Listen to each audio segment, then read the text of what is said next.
Hermanos, antes de empezar en el tema de esta mañana, dado que ha pasado lo que ha pasado con nuestro querido hermano en Alemania, os quiero decir, porque muchos quizá no lo sabéis, pero cuando se sale de España a cualquier país de Europa, hay que tramitar el carnet europeo de seguridad social que por trámite por internet y en 10 o 15 días llega a nuestra casa.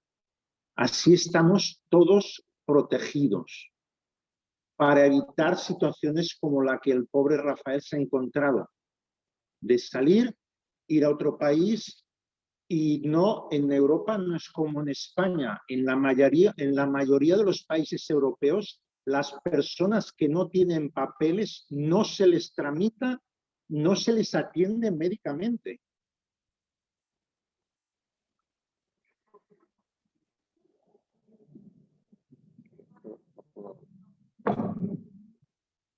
El móvil está expuesto. No sé qué.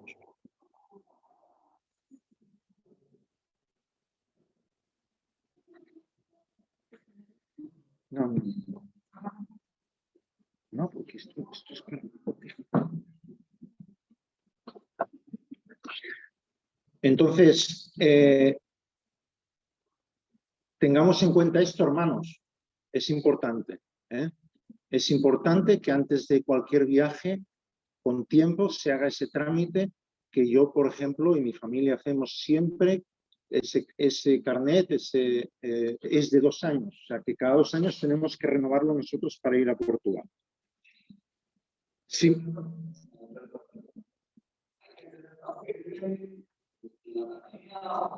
Vamos a ver, si aquí todos tienen el carnet, todos. Entonces, al tener el carnet, puedes tener el trámite. Y puedes tener el carnet europeo, no hay problema, ¿no? Se tenga papeles o no. Lo que quiero decir, he dicho eso, porque en Europa no se es tan tolerante ni tan permisivo ante personas que se encuentran con una situación como la se ha encontrado Rafael. Que aquí, por ejemplo, lo atenderían y luego buscarían el trámite. No, ahí directamente la primera reacción es no atenderlo. Que lo sepamos. Muy bien, pasamos al tema de hoy. Ya sabéis que este culto no es el que estaba previsto. El pastor Benjamín no ha podido estar con nosotros a través del Zoom por unas lluvias que han provocado que no tenga internet, ni luz, ni nada para poder comunicarse con nosotros. Entonces yo me he encontrado que tengo que daros un tema que evidentemente no he podido prepararlo que esté en la línea de los otros temas de la semana de oración que él está haciendo. Yo quisiera que buscaseis conmigo en Mateo 20,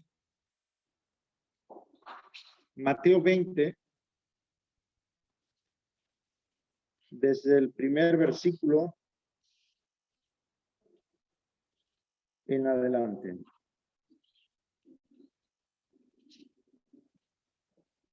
Nos dice lo siguiente: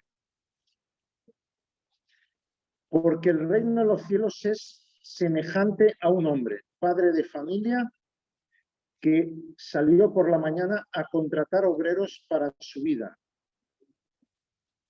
Y habiendo convenido con los obreros en 1 denario al día, los envió a su viña. Primero, vemos que la forma de contratar, la forma de relacionarse entre empresario, por así decirlo, y obreros era mucho más directa. La gente iba al lugar y esperaba que los contrataran. No había papeles de contrato, no había toda esta historia que tenemos toda muy compleja, muy burocrática, que en nuestros tiempos tiene su sentido, pero que en aquella época no existía. Iban y les daban trabajo. Y cada día iban y les cogían. Y la gente vivía así, con el trabajo diario que le iba saliendo. El denario es lo que es considerado como la moneda con la cual podías mantenerte lo que se consideraba que era el salario de un día. El denario equivalía a 10 porciones de normalmente cuando fue creado, pero en la época de Jesucristo se sabe que la devaluación de la moneda llevó a que la moneda oficial valiese 16 ases, que era la equivalencia. El denario eran 10 ases, pues la equivalencia es que valía 16 porque la moneda se había devaluado. Era una moneda que se había sacado en el Imperio Romano, que era una imitación del dracma griego, y que, bueno, que digamos que servía para hacer el comercio en aquella época. Estaba hecho de plata y pesaba 3 gramos y pico, 3 gramos y medio aproximadamente. El valor de la plata era inferior a lo que valía, que se consideraba que valía el denario. Estuvo durante 3 siglos antes de Jesucristo y hasta un tiempo después como moneda, digamos, como moneda de la época. Si miramos el coste de la vida, por ejemplo, una hogaza de pan valía 2 ases. Recordemos que un denario valía 10 oficialmente, pero por la devaluación había llegado su valor a 16. Pero en otros sitios ese valor había que reducirlo, ¿no? Porque ese valor de la hogaza de pan era en Roma, mientras que en el territorio de Israel era un as. Es decir, que con un denario podrían comprar pues 32 panes, ¿no? Se podían comprar, se podía pagar con un cuarto de as el baño en un baño público. En fin, un esclavo valía 500 denarios. Una esclava, que tenía más valor, 2.000, de 2.000 a 6.000. Un burro, el animal, no las personas, el burro, el animal, valía 500 sextercios. Los burros han existido siempre, pero antes el animal tenía mucho más valor que hoy. En fin, esta es la equivalencia de lo que es el denario en aquella época. Claro, el patrón, la persona, se pone de acuerdo y le dice a los obreros que van a recibir el denario por trabajar en un día y los envía a su viña. Y esos trabajadores van contentos porque se les paga un salario digno, lo normal, lo habitual, y van a trabajar allí. Pero claro, él sale después a la hora tercia del día y ve a otros que estaban en la plaza desocupados. Oye, ¿cómo estaban esos más tarde? Ya podrían haber ido a primera hora. ¿Qué pasa? ¿Que quisieron dormir más? No sabemos la razón, pero llegan más tarde. Y él, que necesita gente para la viña, los contrata también. Y vosotros, y os daré lo que es justo. Y ellos, lógicamente, pensaron que lo que es justo sería en relación a lo que iban a trabajar. No iban a trabajar todo el día. Entonces, ellos no esperaban recibir ese denario. Después va a las horas sexta y novena, versículo 5, y hace lo mismo. A la 11ª encuentra a otros desocupados y les dice: ¿por qué estáis aquí todo el día desocupados? Se lo recrimina, les dice: ¿pero qué hacéis? Lleváis muchas horas de día que podríais estar trabajando. Y le dijeron: porque nadie nos ha contratado. Les dice: id también vosotros a la viña y recibiréis lo que sea justo. Y como sabemos, es una parábola muy interesante y muy conocida, cuando llega la noche, el señor de la viña le dice a su mayordomo: llama a los obreros y págales el jornal, comenzando desde los postreros hasta los primeros. Y aquí está lo interesante.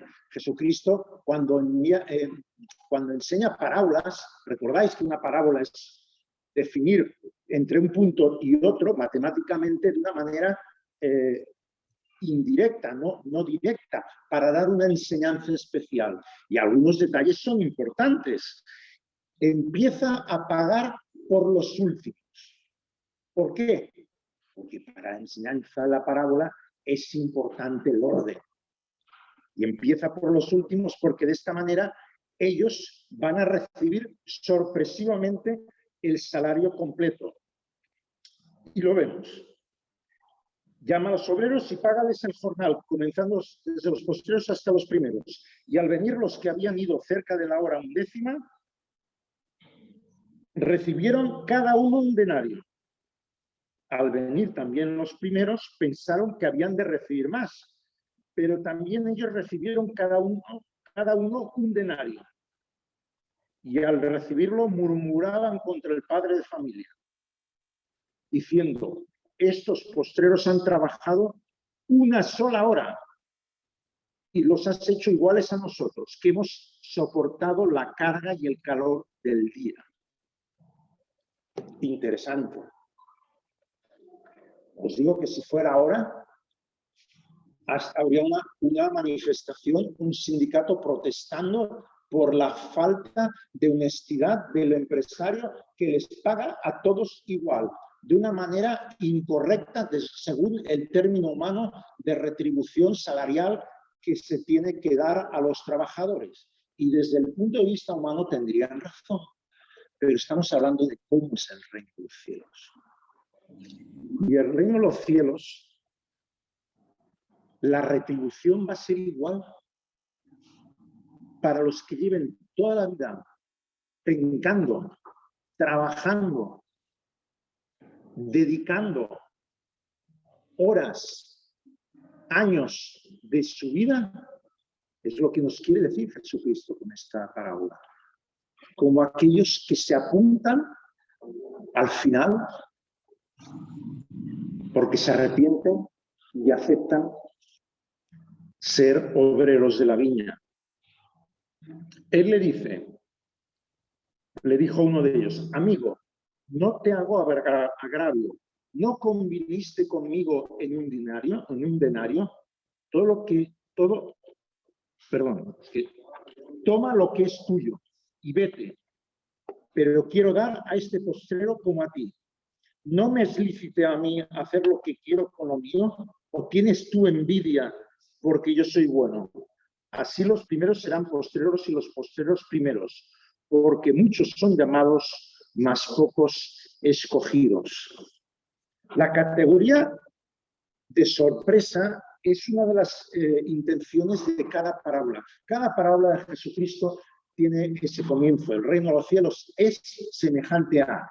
Y da una experiencia, una enseñanza con cosas, aspectos que contrastan con la realidad de aquella época, que a veces coinciden plenamente, pero cuya enseñanza final contienen algún elemento diferenciador de lo que solía ser en aquel momento, en aquella época. En este caso es muy evidente. Todos reciben el salario de un día. Todos. Desde el primero hasta el último. Hermanos, puede haber una persona que lleve 60 años en la iglesia, bautizada toda su vida, entregada al Señor toda su vida, y otro que entre y se bautice el mes anterior que venga Jesucristo, la semana anterior. La retribución, el premio de la salvación va a ser la misma para los dos. Yo no lo iba a decir, pero como he hablado de este tema, lo voy a decir. Este domingo cumplo 40 años de que me bautizo? No, no son pocos. Ojalá tuviera menos y cumpliese menos, ¿no? Pero no se puede tener todo, ¿eh? La realidad es que es toda una trayectoria que algunos tenéis más de trayectoria adventistas porque habéis nacido en el adventismo, os habéis bautizado más jóvenes o más pequeños, lo habéis conocido desde la cuna. Yo no tuve ese privilegio, ¿eh?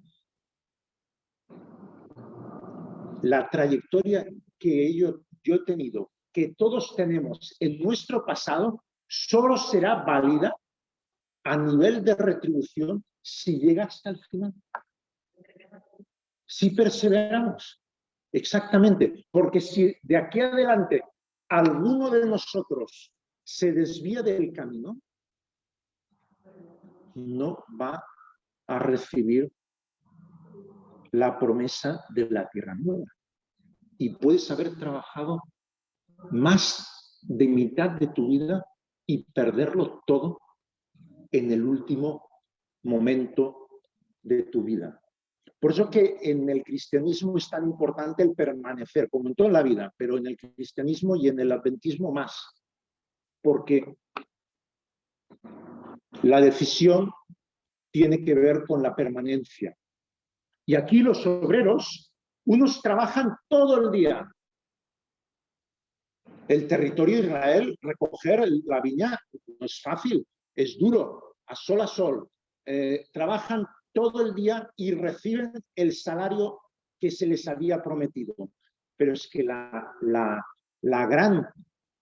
el gran amor de Cristo es que va a dar la salvación a todos por igual, estén el tiempo que estén. Si os fijáis, también hay una enseñanza, como segunda enseñanza.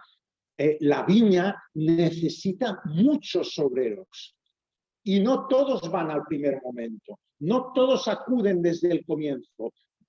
Algunos llegan tarde y por dejadez, porque se despistan, pero acuden. Lo importante es que acuden, pero tardan. Al final, Dios nos enseña que necesita obreros en su viña, necesita personas que puedan sembrar, que puedan recoger y que puedan testimoniar de su mensaje en el territorio, en el lugar donde ellos estén. Pero Dios va a dar ese premio final, ese billete de salvación, de la misma manera a unos que a otros. No hay categorías, no hay mejores, no hay comisiones en las que unos reciben más y otros menos.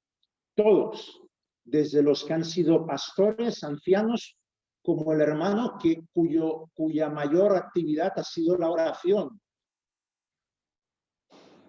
o la hermana que por cuestiones de salud no puede salir de casa, pero que está orando por la iglesia, que está siguiendo al Señor, siendo fiel en su vida. Cada uno va a recibir la promesa final de que cuando Cristo vuelva, todos están vivos o muertos, entonces resucitarán, unos y otros verán y recibirán la promesa del Señor. Tenemos que dar gracias a Dios, porque Él no juzga según criterios humanos, sino con criterios de misericordia, de justicia y de amor infinito. Si nosotros fuésemos quienes viésemos el veredicto, entraríamos en categorías y en niveles y en premios y en favoritismos. Pero Dios no es así. Dios no hace acepción de personas. Nosotros podemos hacerlo, pero Dios no lo hace. Y este es el mensaje de este texto que todos conocéis, o la gran mayoría conocéis. Los obreros de la viña, todos reciben su salario.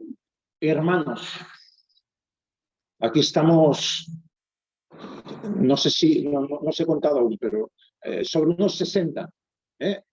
Nosotros, los 30 o 40 que estén entre Zoom, YouTube, todos, más todos aquellos que hoy no conectan, pero que son seguidores de Cristo, si permanecemos, recibiremos el denario, el salario, hayamos entrado antes o después a trabajar en la viña. Por eso que el Señor nos ayuda a permanecer y a trabajar en la viña. Amén.